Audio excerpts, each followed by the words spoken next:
ఒక 2-3 పిల్లర్లు కుంగిపోయినాయి. ఎన్నిసార్లు కుంగిపోలే? నాగార్జున సార్లు కుంగిపోలేదా? కడెం ప్రాజెక్టు గేట్లు కొట్టుకపోలేదా? మొన్నటిదాకా మూసీ ప్రాజెక్టు గేట్లు చక్కగా ఉండేదా? కొట్టుకపోలేదా? ఏదైనా పోతే సదరాలు దాన్ని మంచిగా చేయాలి.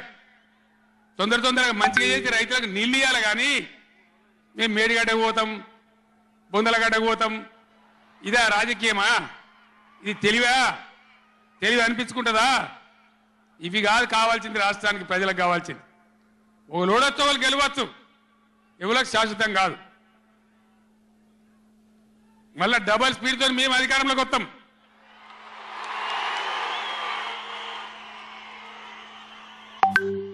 అప్పుడు మేం గిట్లే మాట్లాడన్నా, ఈ పద్ధతి అనుసరించానా? మిగిలితారా మీరు నశంలకు కూడా? ఈ అహంకారంతో, దుర్మార్గమైన విధానంతో